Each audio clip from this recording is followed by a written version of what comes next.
awal-awal buka itu kita sebenarnya awalnya orang Indonesia. Yeah. Nah setelah itu mulai pindah ke orang Taiwan. Orang Taiwan tuh jadi mulai suka sama makanan Indonesia kok. Ini menarik juga. Jadi tahu tentang kehidupan warga Indonesia di Taiwan. Iya. Kalau favorit orang sini apa? Antara sih ayam kalasan, udang, sama ayam geprek. Selamat siang semuanya dari Taipei, Taiwan. Nah, hari ini aku mau mengajak kalian untuk makan-makan di sebuah restoran Indonesia yang ada di Taipei. Di Taipei banyak sekali restoran Indonesia.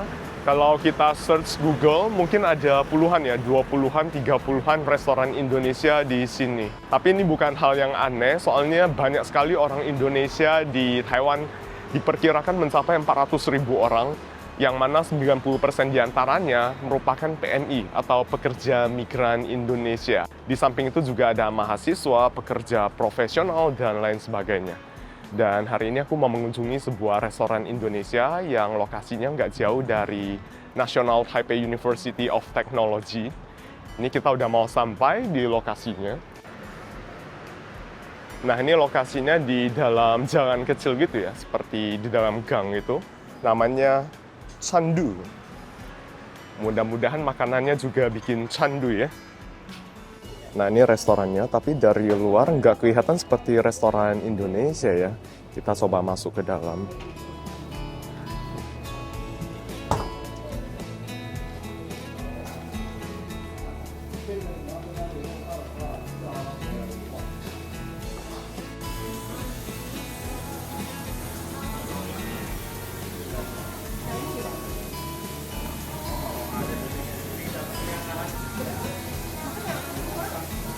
Nah, ini menunya. Ini ada ayam goreng kalasan, katanya ini favoritnya. Ada ayam geprek, terus ada nasi goreng juga. Ada ayam bakar. Wah, banyak juga menunya, ada sate ayam, ikan bakar, bandeng presto, rendang sapi, tempe.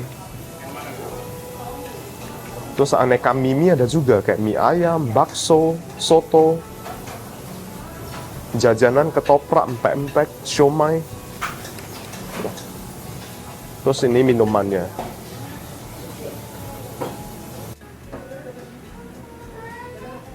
Nah, ini dengan pemiliknya, Sasa. Halo Sasa. Halo semuanya, salam kenal. Aku Sasa. Orang Indonesia dari mana? Iya, aku dari Jakarta. Di Taiwan udah berapa lama? 11 tahun. Udah 11 tahun. Dulunya sekolah di sini? Iya, aku dulu ambil S2 di sini. Oh, kuliah. Iya. Terus sekarang berkeluarga di sini? Iya, benar. Ini suamiku yang di depan. Oke, Iya. sama-sama orang Indonesia juga. Iya. Kita ketemu di gereja, terus ya udah akhirnya betah di sini kok. Ya kita akhirnya lama, udahlah akhirnya memutuskan buat tinggal di Taiwan. Oke, tapi dari luar nggak kelihatan seperti resto Indonesia tadi. Iya, Iya. karena memang kita di sini kebetulan sewanya bagi dua. Jadi ada restoran lain, yaitu si Malatang di sini sama restoran Indo. Jadi awalnya tuh memang sebenarnya kita cuma sendiri kok. Oh, Depannya tuh tadinya kafe, terus dia tutup, dia ganti jadi Malatang ini. Gitu. Kan di sini emang ada tempat yang namanya deket sekolah NTUT, National Taipei University of Technology. Iya. Jadi banyak student kok. Oke. Nah, jadi kalau siang gini mereka rame makan di sini. kalau student Indonesia banyak nggak di sini? Ada yang di NTUT juga banyak. Oh, banyak juga. Iya, banyak yang juga kerja di Candu. Nah, ini Sandu Jadi udah part buka time. berapa lama? Kita dari 2021 bulan Agustus. 2021, udah 4 Jadi, tahun 4 juga tahun, ya? iya, jalan Pas lima. masa-masa Covid ya, Iya, malahan ya? bener. Justru pas oke. masa Covid itu kita buka kok. Iya. Terus tadi aku lihat banyak juga yang kayak Waimai gitu ya, yang kayak Ada Uber di sini. Iya. Habis itu ada yang mau take out gitu. Ada yang bisa makan juga gitu. kalau customer-nya kebanyakan orang Indonesia atau orang lokal Taiwan banyak Nah, juga. awal-awal buka itu kita sebenarnya awalnya orang Indonesia. Iya. Nah, setelah itu mulai pindah ke orang Taiwan. Orang Taiwan tuh jadi mulai suka sama makanan Indonesia kok. Oh. Jadi awalnya juga mereka kaget kan. Iya, Pikiran iya. kayak kayaknya bakalan orang Indo deh yang banyak Iya. suka makan. Nggak taunya mereka banyaknya tuh yang orang Taiwan berasa, kok ini apa ya, kowe-nya tuh bener-bener kayak original Iya. gitu loh, otentik Otentik rasanya. Ya. Jadi rasanya nggak disesuaikan dengan lidah orang Taiwan, nggak ya? Kalau bisa dibilang mungkin kok bisa coba sendiri Iya, ya. Cuma iya. kalau dari aku pribadi sih udah disesuaikan. Jadi nggak semedok yang ada di Indonesia. Oke. Gitu, ya. Tapi masih ada cita rasa Indonesianya. Benar. Gitu ya. Bumbu-bumbunya kayak pakai apa tuh turmeric kunyit, itu kita masih pakai semua. Kalau di sini bumbu Indonesia gampang dapetinnya. Dapat, ya ada toko Indonesia yang supply. Oke, banyak sekali orang Indonesia di sini soalnya ya. Kan 300.000 kok. 300.000 lebih lah. Iya, 300.000 lebih betul. Iya. Yang tenaga kerjanya aja kan ada yang di caregiver, ada Iya. yang di pabrik Iya. gitu. Terus tadi aku lihat tuh di dapur rame juga itu. Iya, Cooknya tuh semuanya orang Indonesia atau orang Taiwan? Orang Indonesia semua. Kita semua udah jadi PR. Ada satu yang udah berubah jadi orang Taiwan. Tapi sisanya kita semua udah yang lahir dari Indonesia kok. Terus di sini ya sama lah udah lama jadi permanent resident. Terus ada yang udah jadi orang Taiwan berubah. Oke. Ya, udah ganti Boleh KTP. lihat nggak? Boleh yuk. Yuk. Nah, ini dapurnya. Sini ya dapurnya ya. Ya, permisi Ini ya. agak sedikit ya nih. Oke. Ini. Halo. Nah, semuanya. Ini lagi masak apa nih? Lagi masak rendang. Rendang. Iya. Mau masuk kok? Boleh? Boleh. Agak panas Oke, tapi ya. nggak apa-apa. Iya, masuk aja kok. Sorry kok panas. Nggak apa-apa. Namanya dapur. Ini masak rendang gitu ya. Iya. Terus ini apaan nih? Bandeng ya? Presto. Oh, bandeng presto. Mama baru bangun. Oh iya. Oh iya. Iya. Dengan mungkin ya. siapa? Aku juga udah lupa sih Saya kemarin. Eko. Iya. Orang Suaminya. Sasa. Iya, Sasa. Dari Orang mana? Surabaya. Orang Surabaya. Oke. Kalau Sasa Jakarta ya? Iya, Tangerang. Tangerang. Nah, ini suasana di dapurnya seperti ini. Kalau favorit orang sini apa? Antara sih ayam kalasan, udang sama ayam geprek. Ini sibuk juga, lagi jam makan. Banyak yang take away gitu ya, kayak Uber Eats gitu banyak ya. Uber Eats sama soalnya jam makan sih. Iya. Cuman kita siang bakaran kita tutup. Jadi kita ada 4 station. Fryer, fried sauce, Iya. sama bakaran. Terus itu plating. Masing-masing ada spesialisasinya. Ini kan ada beberapa orang di sini. Kalau siang kita cuma bertiga karena bakaran tutup. Tapi kalau malam kita biasanya berlima. Berlima. Jadi satu station ada. Banyak juga ya. Soalnya ya jalan. Soalnya kalau tunggunya terlalu lama, flow-nya nggak. Oke. Menarik. Ini semuanya orang Indonesia berlima kerja di dapur bareng-bareng gitu ya. Iya. Terus ini gimana kepikiran untuk membuka restoran Indonesia di Taipei? Pas masa-masa COVID lagi. Iya. Jadi sebenarnya dulu itu kita tuh awal-awal sebenarnya suamiku tuh kerja di toko Indonesia juga. Terus dia bilang kayak ini sebenarnya ada potensi sih orang Indonesia tuh banyak yang mau atau pengen cari makanan yang otentik. Tapi yang tempatnya itu bisa dibilang aku nggak bilang yang lainnya nggak proper ya kok. Iya. Tapi maksudnya yang lebih kayak di atmosfernya tuh kayak kafe lah gitu. Jadi kayak nggak yang complicated, jadi yang lebih ke arah nyaman. Jadi tamu juga berasa, oh enak ya, kayak di kafe nih gitu. Soalnya di Taiwan ini, atau terutama di Taipei, kalau kayak restoran Thailand, Vietnam, Malaysia, Singapura tuh banyak kok yang bagus-bagus, udah bener-bener kayak high class lah Yang gitu. fancy gitu Fancy, ya. bener-bener. Ya kemarin aku makan di restoran Thailand di Taipei sih. Memang ya kelihatannya dari fancy banget. Ya. Dari interiornya, dari pelayanannya. Ya, kelihatan lah kayak maksudnya bener-bener bagus gitu loh. Iya. Ya, aku nggak bisa bilang maksudnya di sini nggak, tapi kebanyakan orang Indonesia itu yang buka toko di sini itu biasanya yang tadi aku bilang gabung. Oke. Jadi kayak lebih bukan atmosfernya bukan atmosfer Mungkin kafe jual gitu. produk Indonesia, toko Indonesia, sekalian jual makanan Betul. lagi gitu ya. Kayak jual misalnya apa sih bumbu-bumbu Indonesia, terus botol-botol kecap, sambal. Mungkin konsepnya lebih seperti warung gitu di Indonesia ya. Bener-bener kayak warteg warung gitu kok. warteg gitu ya. Iya. Nah kita tuh pengen yang bikin yang lebih kayak dalam tanda kutip proper atau yang beneran restoran gitu, yang nyaman buat orang-orang yang Pas baru buka itu tantangannya apa tuh? banyak banget kok. Banyak banget. Karena waktu itu sebenarnya banyak toko tutup di Taiwan. Terus di tahun 2021 itu waktu COVID mulai, itu sebenarnya kita nggak boleh makan dine in nggak boleh. Iya. Neiyong itu nggak boleh. Iya. Jadi harus dikasih kayak sekat-sekat gitu. Jadi awal-awal sebenarnya deg-degan banget ya buka usaha di kala susah kan ya. Iya. Kan seorang-orang semua pilihannya kala digital. Iya. Tapi makanan nggak pernah bisa digital. Paling cuma bisa order online. Nah akhirnya tapi kita tetap memberanikan diri karena ini tetap ada peluang gitu loh. Ada marketnya. Ujung-ujungnya kita coba buka, rupanya hari pertama itu pas launching kita juga kaget tuh. Rame? Banyak banget orang yang datang, langsung Oke. gitu. Langsung istilahnya dikasih berkat lah sama Tuhan, jebret gitu. Wah, kaget sih aku. Jadi waktu itu kita belum ada sistem POS, masih pakai manual tangan, Iya. terus kita di dalam dapur tuh cuma berdua kok. Itu udah mangpul ya, udah nggak sanggup lagi, kita udah nggak bisa ini selesai. Jadi setelah 4 tahun ininya. makin berkembang gitu. Benar, akhirnya kita mulai tahu pace-nya seperti ini, customer datang juga berapa banyak. Iya. Akhirnya kita mau nggak mau improve kok. Tes error pasti banyak sekali ya. Banyak. Awal-awal dibilang wah terlalu asin, terlalu manis, cuma rasa kecap doang, cuma sambalnya cuma pedes doang, nggak ada bumbu. Itu banyak kok. Oke, Gitu. saya tadi googling itu kayaknya ada 30-an mungkin toko-toko yang menjual makanan Indonesia di Taipei. Iya, Taipei doang loh. Iya, iya, bisa jadi lebih kok, tapi Lebih banyak. ya? Oke, Iya. luar biasa. Jadi sebenarnya bisa dibilang ya pasti kita punya kompetitor juga banyak. Cuman aku yakin semua toko juga bagus semua kok. Cuma masing-masing punya apa ya, value-nya sendiri-sendiri lah gitu. Iya, Mereka iya. semua punya beda-beda. Tapi senang juga bisa memperkenalkan makanan Indonesia buat orang-orang di Taiwan ya. Iya, lucunya kok. Dulu kan awal-awal orang Indonesia yang lebih banyak, student yang banyak dulu, student sama pekerja di sini. Terus sekarang mulai pindah ke orang Taiwan kan. Terus makin juga banyak orang luar negeri lainnya. Jadi Oke. orang bule, orang India, orang Malaysia, mereka tuh seneng sama sambal kita kok. Iya. Karena mereka berasa, ini jarang, aku nggak pernah nemuin makan Southeast Asia yang rasa sambalnya kayak gini. Gitu, jadi kayak berasa, ih, rupanya enak ya, makanan Indonesia tuh rupanya enak ya. Ya, gitu. bangga juga ya bisa ngenalin itu di Taiwan buat orang dari berbagai negara loh. Iya, terutama di sini kan banyak anak Amerika Latin, orang Amerika Latin yang kerja. Ada beberapa yang udah ngomong kayak udah pernah ke Bali, biasanya ke Bali kok. Tapi kalau misalnya enggak, paling cuma, wih, ternyata orang makanan Indonesia nih enak ya, gitu. Gitu doang. Jadi kita berasumsi bahwa dia belum pernah ke Indonesia. Awalnya mungkin masih banyak yang nggak tahu ya makanan Indonesia itu seperti apa gitu. Bener. Cuma taunya apa ya, makanan Indonesia tuh kayak gimana sih? Mungkin sama kayak Malaysia ya, sama Iya. Singapura, kayak Hainan chicken Iya. gitu kok. Tapi begitu tahu, oh ada rendang, oh dia baru tahu ayam goreng kayak gini ya, gitu. Bisa berasa kayak gini gitu. Iya. Gitu. Oke, nanti aku cobain dulu. Coba dulu ya. Oke. Sip.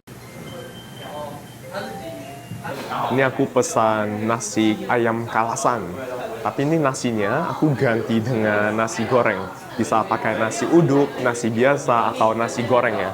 Dan ini nasi gorengnya katanya sih nasi goreng Jawa gitu ya. Ada campuran mie-nya sedikit. Terus nih ayamnya paha, ada kremesannya juga di atas.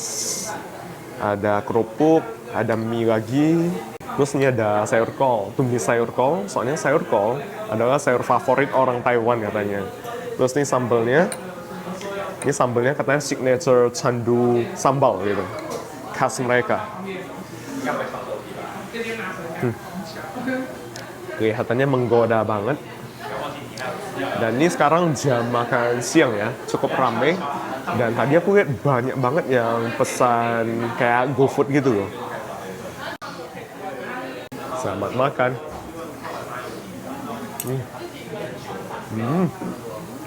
Nasi gorengnya enak. Ini pertama kalinya aku makan nasi goreng yang ada campuran mie seperti ini. Dan ternyata enak. Aroma wok hei-nya dapat ya. Terus ini aku cobain sambalnya.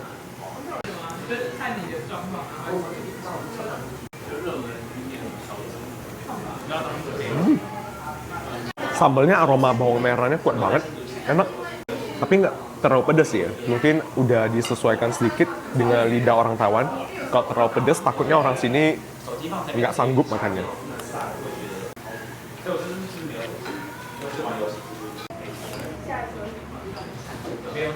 Ini ayam goreng kalasannya juga enak. Dagingnya masih juicy banget. Cabenya lumayan pedas juga. Tadi awalnya nggak terasa gitu pedas, nggak pedas banget. Terus kalau kalian lihat di Google Map, jam bukanya ditulis dari jam 5 sore. Tapi sebenarnya mereka udah buka dari siang itu juga, dari jam 11 siang gitu kan. Bisa langsung datang aja. Tapi kalau siang nggak ada menu bakaran gitu. Kayak ayam panggang, segala jenis yang bakar-bakar kok siang nggak ada. Cuma ada pas malam doang. Ini rasanya otentik sekali. Saya penasaran, ini semuanya ada basic di bidang kuliner atau gimana? Ada satu head chef kita yang tadi yang di dalam itu yang Iya. yang baju hitam semua soalnya kan, itu memang dia memang suka masak kok, tapi memang nggak pernah belajar secara sekolah, Profesional gitu. profesional nggak. Jadi tapi udah pernah kayak sering ini apa maksudnya suka apa sih masak gitu loh. Dan dari awal tuh emang udah hobi, istilahnya barang-barang apapun jadi aja makanan. Terus yang dia yang ngetrain Ya, lainnya kita bikin gitu. SOP, benar. Kita bikin SOP, jadi orang siapapun bisa buat gitu kok. Ini rasanya seperti balik ke Indonesia. Aduh. Iya, ini Thank sambalnya awalnya kirain enggak gitu pedas kan? Iya. Makin dimakan pedas juga loh. Ini awalnya gimana bisa kuliah di sini? Jadi Taiwan tuh dulu suka bukan dulu ya, kayak sampai sekarang deh kok. Kalau tidak salah ya, Iya. CMI, WW. Itu tuh buka beasiswa banyak buat orang-orang luar negeri, terutama Southeast Asia country. Jadi orang di pemerintah Taiwan ini suka ngasih beasiswa untuk terutama S2 kok, master gitu. Terus dulu waktu aku lulus S1 kan galau ya kok ya mau S1 di Indonesia dulu? Ya, di Indonesia. Oh, S2-nya di sini? Sini. Terus kayak galau, aduh kayak maksudnya mau merantau aja gitu. Maksudnya kalau di Indonesia kok kayaknya kurang aja, abis S1 lulus tuh kayak kurang ada potensi lah untuk bisa bekerja. Karena orang tua juga dukung, ya udahlah coba ke luar negeri lah cari beasiswa, dapatlah di Taiwan. Susah nggak dapetin beasiswanya? Karena yang di Taiwan aku dapat ini bukan yang keren gitu loh, bukan yang dari pemerintah, Oke. dari universitasnya. Jadi bisa dibilang dia tergantung ada slot aja sih. Dan kalau kita punya penelitian sama kayak profesor yang diminta, itu gampang-gampang aja harus bisa aja lewat. Jadi full beasiswa gitu? Iya. Dapat Dikasih tuition fee? tuition fee kan gratis, Iya. tempat tinggal juga gratis, cuma kayak listrik bayar, sama per bulannya juga dikasih uang jajan. Kalau S2 berapa? 6.000 NT satu bulan. 6.000 NT itu berapa? 3 juta. Oh, 3 juta ya? Oke. Tapi kalau buat di Taiwan sih ngepas banget deh kok. Ngepas banget ya? Ya bahkan bisa jadi kurang. Jadi Iya. juga sambil part time. Oh, bisa part time di sini? Bisa. Kalau kuliah di sini bisa part time? Bisa. Nggak perlu visa khusus gitu? Bisa. Maksudnya perlu visa tapi bisa diminta visanya. Jadi oke, dari oke, profesor oke, kita oke, bisa oke. minta kayak semacam rekomendasi, kita ke MOL di sini, Ministry of Labor. Nah, nanti kita dapat rekomendasi, kita bisa bikin namanya konsultan itu. Kalau kerja part time di sini bisa kerja apa? Banyak kok. Ini restoran bisa. Bisa. Terus di restoran-restoran itu juga bisa. Mereka mau Jadi menerima CR. restoran biasa gitu? Bisa. Oke. Gitu. Justru kalau restoran tuh butuh working visa karena di sini sering ada pengecekan. Oh, oke. Kalau ada pengecekan nggak ada Iya. visa itu bisa kena denda Repot. dua-duanya, employee dan employer-nya. Oke. Tapi untuk visa kerja part time-nya gitu nggak susah ya? Nggak susah karena dari sekolah kok. Oh, dikasih rekomendasi gitu ya? Iya, benar. Asalkan mungkin profesornya suka sama dia, maksudnya dalam arti bagus, sekolahnya juga nggak ada yang BDO yang jelek, nah itu bisa dikasih rekomendasi dari sekolah. Pas kuliah ke sini udah bisa bahasa Mandarin nggak? Belum, nol. S2-nya English Start atau? English start. English Start? Iya, Terus sekarang udah bisa bahasa enggak. Mandarinnya? 11 tahun juga masih belum. Terus tadi itu komunikasi dengan yang kayak Uber Ya. Eats gitu, yang kayak Bisanya tuh bisa yang kayak simple gitu? iya, bukan yang bisnis level kok. Ya, yang penting mau percaya sama-sama ngerti lah. Untuk sehari-hari bisa nggak ya? Iya, bisa lah Kayak kalau itu. total share Iya, gitu itu ya? bisa. Oke. Cuman kayak bener-bener kayak presentasi pakai bahasa Mandarin, nah itu mungkin perlu dipertanyakan. Tapi kalau hidup di Taipei, cuma pakai bahasa Inggris bisa? Enggak juga. Karena orang-orang yang kalau misalnya yang kayak jual minuman, Iya, itu iya, belum tentu semuanya bisa ngomong bahasa Inggris kok. Nggak bisa ya? Mereka biasanya takut juga ngomong bahasa Inggris. Jadi kayak begitu kita ngomong bahasa Inggris, dia pasti langsung Bingung gitu? iya, bingung. Mukanya kelihatan lah kayak Oke, oke. puzzle gitu kayak Tapi hebat loh, 11 tahun di Taiwan, nggak bisa Mandarin, tapi survive. dia survive, Bahkan dan buka restoran, dan sukses juga restorannya. kalau ada kemauan pasti ada jalan. Ya. Untuk perizinan buka restoran ini susah nggak di sini? Kita tuh sebenarnya nggak susah, tapi ada dua kalau di sini. Kalau orang Taiwan itu lebih gampang. Jadi kayak istilahnya ya yang penting buka apapun lah itu bisa. Kalau orang luar negeri kayak kita kan aku dapetnya sekarang kan PRC atau PR gitu ya? ya permanent resident. Itu ada step lagi kayak punya investasi berapa, ada uang berapa gitu kok. Oke, Tapi harus sebenarnya- deposit gitu nggak ya? Iya, kayak semacam ngasih tunjuk lah kita ada modal gitu, baik itu rupiah maupun Taiwan. Tapi so far sih sebenarnya ini aku selalu dibantu sama Kwaichi ya, accounting. Jadi kayaknya sih gampang-gampang aja harusnya. Ya Oke, kita bayar oke. jasanya mereka kayak calo gitu. Terus dapat PR di sini?